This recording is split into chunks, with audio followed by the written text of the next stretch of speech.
আমরা কেবলমাত্র আমাদের সাংগঠনিক যে গ্রাউন্ড এর মধ্যে আমরা কিন্তু আমাদের আবদ্ধ থাকিনি, বরং আমরা এমন কিছু শিক্ষার্থী ভাই বোনদেরকে নিয়ে ইনক্লুসিভ প্যানেল করেছি যারা এই ক্যাম্পাসে শিক্ষার্থী বান্ধব কার্যক্রম পরিচালনা করছে। এই ক্যাম্পাসে তারা কো কারিকুলাম অ্যাক্টিভিটিসের সাথে অনেক বেশি এঙ্গেজ। এরপরে এমন কিছু ভাইদেরকে দেখেছি যে জায়গায় সেই স্পেশালিস্ট, যেমন আমরা ক্যারিয়ার ডেভেলপমেন্ট সম্পাদক হিসেবে যাকে রেখেছি তার রেজাল্ট অনেক ভালো। এরপরে আমরা যাদেরকে রেখেছি দেখা স্বাস্থ্য বিষয়ক, তাদেরকে তাদের গ্রাউন্ডে তারা ভালো কাজ করেন। এরপরে আমরা উদ্ভাবন বিষয়ক সম্পাদক হিসেবে যাকে রেখেছি সেও তার গ্রাউন্ডে অনেক ভালো।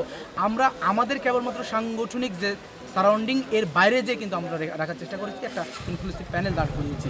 তো আমি একটি সংগঠনের প্রতিনিধি হিসেবে, আমি ব্যক্তি হিসেবে কাজ করাচ্ছি, আমার সংগঠন কতটুকু কাজ করেছে এটা হচ্ছে আমাদের উপস্থাপনের বিষয়।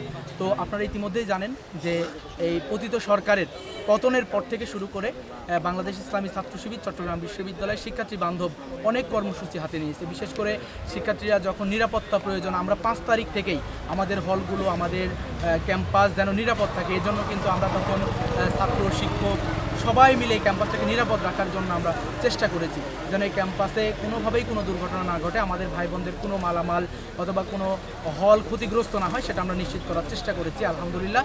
এরপরেই আমরা আমাদের যে কর্মসূচিগুলো সেগুলো আমরা শিক্ষার্থী বান্ধব করেছি।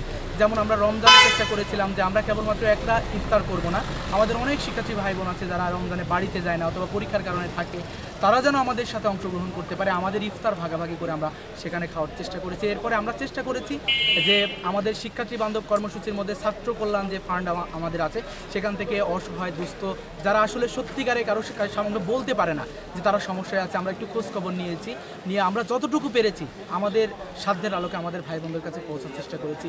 এছাড়া আমরা 24-এর গণঅভ্যুত্থান পরবর্তী সময়ে আমাদের যারা রক্ত দিয়েছেন, যারা শহীদ হয়েছেন, শহীদ পরিবারগুলোতে আমরা গিয়েছি, তাদেরকে যেভাবে প্রয়োজন আমরা তাদের পিতামাতার পাশে দাঁড়ানোর চেষ্টা করেছি। বিশেষ করে আমাদের ফরহাদ, আমাদের তরুয়া, আমাদের 2 পরিবারেই আমরা একাধিকবার গিয়েছি। এরপরে আমাদের যারা আহত ভাই আছেন তাদেরকে চিকিৎসার ব্যবস্থা করার চেষ্টা করেছি এবং পরবর্তীতে তাদেরকে যে কোনো প্রয়োজনে আমরা পাশে দাঁড়ানোর চেষ্টা করেছি এবং আমরা এখনও করে যাচ্ছি আলহামদুলিল্লাহ। এর বাইরেও আমরা কিন্তু চেষ্টা করেছি এই জুলাই অভ্যুত্থানটাকে যেন সত্যি প্রাসঙ্গিক করে রাখা যায়। এই তারা আমাদের ভাইরা রক্ত দিল, 2000 শিক্ষার্থী বা 2500 শিক্ষার্থী ভাই বোনেরা তারা হলো, আমরা বিভিন্ন সভা সেমিনার, সেখানে কিন্তু আমাদের বোনদের উপস্থিতি আলহামদুলিল্লাহ অনেক বেশি ছিল। তারা এই যে আমাদের সাথে আমাদের দেখা, আমাদেরকে বোঝার চেষ্টা করেছে। আজকে আমাদের একজন বোন প্রশ্ন করেছে যে ভাইয়া আমি দীর্ঘদিন মনে করতাম আসলে ছাত্র শিবির কেমন দেখতে। আমি প্রশ্ন করলাম এখন আপনার কি মনে হচ্ছে ছাত্র শিবির দেখতে কেমন? তিনি একটা ভিন্ন রাজনৈতিক সংগঠনের একজন কর্মী। আমাদের বোনটি বলছে ভাই আমি আসলে বলার ভাষা হারিয়ে ফেলেছি যে ছাত্র শিবির কর্মকাণ্ডগুলো এত সুন্দর, তাদের সব কিছু মিলিয়ে আলহামদুলিল্লাহ আমরা ভালো সাড়া পেয়েছি। আমরা সংগঠন হিসেবে সবার কাছে পৌঁছার চেষ্টা করেছি এবং প্রশাসনের কাছ থেকে আমরা যে বিষয়গুলো আদায় করে নেওয়া দরকার, আপনারা এই ক্যাম্পাসে আমি কিন্তু সব সময় কথা বলার চেষ্টা করেছি, যেখানেই অসঙ্গতি আমি কথা বলার চেষ্টা করেছি।